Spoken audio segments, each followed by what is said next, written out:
선생님 안녕하십니까? 대구시 김일봉 내과의원 김일봉입니다. 울산대학교 의과대학 서울 아산병원 영상의학과가서 주최하는 복부 초음파 연수 강좌 2022년 4월 17일부터 5월 20일까지 온라인 사이버 이러닝이 개최되었습니다. 저도 여기에 등록하여서 12개 강좌를 모두 이수하였습니다. 강의 내용이 아주 충실해서 우리 초심자에게 굉장히 도움이 되는 내용입니다.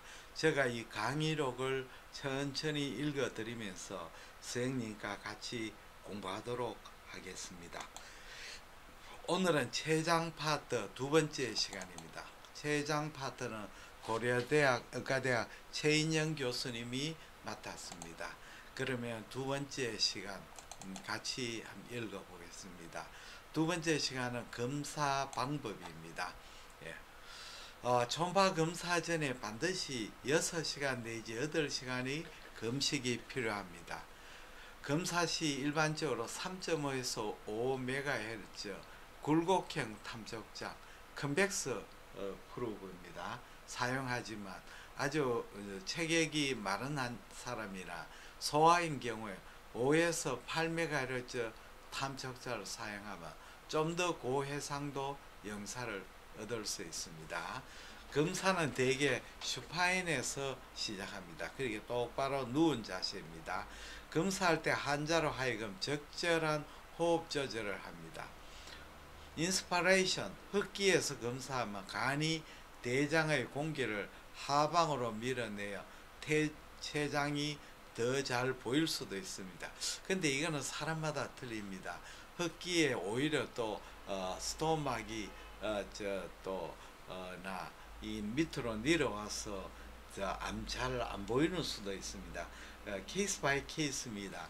그래서 저는 환자를 그냥 보통 호흡 상태에서 하고 잘 안 보일 때는 이 자리에 앉혀서 세미 이렉트 포지션 그냥 앉히면 환자가 굉장히 불편합니다. 그래서 일식집에 사용하는 그 팔걸이 없는 의자 그거에 앉히시면 허리를 의자 뒤에 받치면 훨씬 더 환자가 편합니다. 그렇게 되면 이 스토막이나 콜론이 밑으로 처져가 췌장을 가리지 않게 되고 또 리버의 랩트 로브 라테랄 세그멘트가 밑으로 내서 이 리버가 소니 윈도가 되가 췌장의 관찰이 훨씬 용이해집니다. 위장 내 공기가 많을 때 이 적정 음창을 합성하기 위해서 300에서 500cm의 물을 먹이거나 환자를 이렇게 세운 상태 이걸 세미 시팅 포지션 또는 라이트 라테랄 데쿠피투스에서 검사하기도 합니다. 물을 먹일 때는 원칙적으로는 물을 끓여가 기포를 빠진 탈기수를 먹이는 게 좋습니다만은 늘 바쁘고 그러니까 저는 생수를 먹입니다. 생수를 먹이면 300에서 500cc 생수 안에 기포 때문에 위 안에 보글보글한 기체가 보입니다. 그러나 조금 기다리면 거의 가라앉아서 관찰에는 큰 지장이 없습니다. 2014년 대한영상의학과와 대한초음파학회가 공동으로 초음파검사 실행 가이드라인을 만들었습니다. 췌장 초음파는 4가지 스캔이 포함되어 권장이 되고 있습니다. 그리고 보험에 규정하는 또 스캔은 또 틀립니다. 그래서 이 대한 초음파학회 대한 영상의학과 가이드라는 췌장 체부 횡단 스캔에서 비장 정맥과 췌장 체부를 관찰하는 스캔, 췌장 두부를 횡단 스캔에서 췌장 내부의 두부 내부의 총단감 관찰하는 두부 스캔, 췌장 두부를 포함한 상장안막 정맥 그 영상을 보고 췌장 두부를 관찰하는 것, 장축상을 얻는 거죠. 그렇게 췌장 두부 횡단 스캔, 장축 스캔, 그 다음에 췌장 미부를 횡단 스캔 및 시상 스캔에서 보이는 것까지 췌장 미부를 관찰한다. 요 네 가지 스캔인데 실제로 여기에서 보면 췌장 두부 횡단 스캔, 췌장 두부 종단 스캔, 췌장 체부 횡단 스캔, 췌장 미부 횡단 스캔 및 시상 스캔, 오블라이크 스캔이죠. 오블라이크 스캔해서 췌장 미부 관찰한다. 이대로 다 한다면 영상이 5개가 되겠습니다. 그러나 우리 보험 규정에 의한 췌장 스캔은 대폭 줄여서 췌장 바디하고 헤드가 포함되는 이 횡단 스캔과 췌장 바디와 테일이 포함되는 횡단 스캔 2장을 얻도록 하고 있습니다. 2장이 기본이죠. 더 이상 만드는 거야 상관하지 않습니다.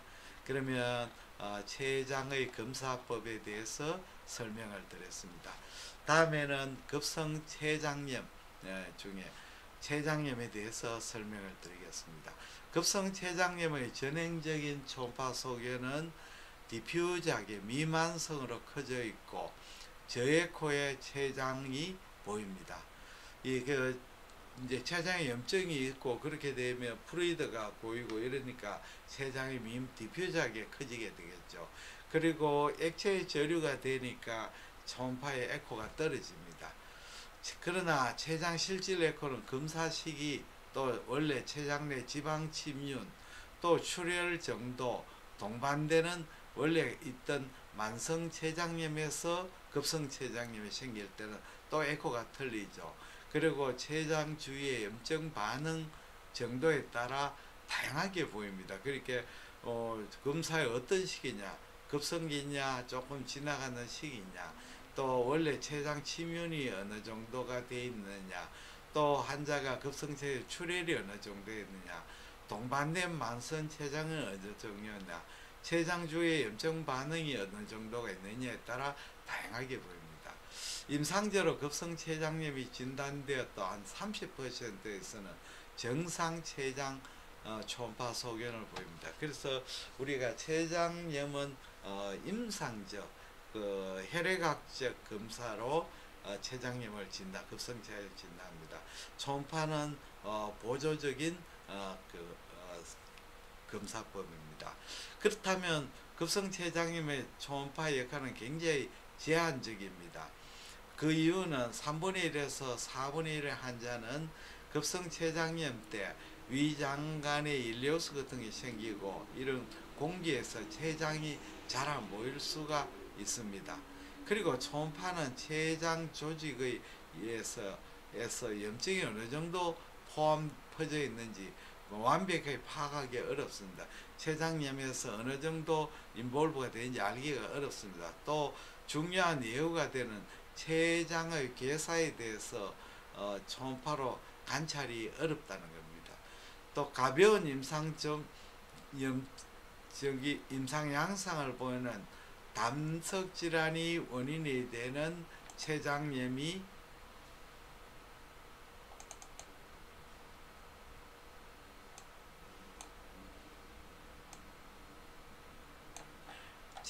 의심되는 경우 초음파가 좋은 스크리닝 툴은 될 수가 있습니다. 그러니까 우리가 담도 결석에 의한 급성 췌장염의 진단에는 초음파가 아주 도움이 됩니다. 보존적인 치료에 잘 반응하지 않거나 임상적으로 중요한 결정이 필요한 급성기 환자, 또 슈도시스트가 감염되어 있거나 출혈을 일으키거나 가성 동맥류, 그 다음에 췌장 괴사 같은 합병증이 의심되는 경우는 이 CT를 시행해야 되겠습니다. 그래서 췌장염의 급성층 췌장염의 중증도는 초음파로 하는 것이 아니고 CT로 검사하게 됩니다. 그러면 급성 췌장염의 초음파 검사에서 중요 소견을 한번 요약해 보겠습니다. 정상 소견이 30%나 됩니다. 그리고 전반적 또는 국소적으로 커져 있는 췌장입니다. 췌장, 정상적인 췌장의 에코 재질의 소실로 저에코로 보입니다. 그러니까 여기에 플루이드가 어큐뮬레이션 되니까 저에코로 보입니다. 췌장 주위 지방층 또는 혈관 주위에 저에코성 띠가 생깁니다. 플루이드가 고이게 되고 인플레메이션이 생기면 췌장 주위에 지방 에코가 증가되고 또 주위에 혈관 주위에 저에코로 되고 췌장 주위에 액체 저류가 생기기도 합니다. 혈관 주위에 저에코띠가 보이는 것은 그거를 혈관 주위에 염증이 인볼브 되는 걸 말합니다. 국소적인 췌장의 변화가 췌장의 행태의 변화도 생길 수가 있고 또 인플레메이션에 의해서 혈류의 증가가 동반될 수도 있습니다만 요 혈류의 증가는 급성췌장염에 크게 잘 관찰되지 않는 소견이 되겠습니다. 한마디로 급성췌장염은 에서 초음파의 역할은 제한적입니다. 그러나 다른 췌장염을 미믹하는 다른 질환을 우리가 초음파로 감별해 낼 수 있습니다. 가령 췌장염을 의심했는데 담도염이다. 췌장염을 의심했는데 어큐트 콜레시스타이티스다. 췌장염을 의심했는데 다른 질환을 우리가 룰아웃 할 수 있고 진단된 병의 췌장염을 팔로 하거나 또는 우리가 압세스라든지 이런 또 플루이드가 슈도시스트를 드레이니지 한다든지 이런 거 할 때 이 초음파가 가이드가 되게 되겠습니다. 그러면 오늘은 췌장 질환 두 번째 강의를 마치겠습니다. 대단히 감사합니다. 안녕히 계십시오.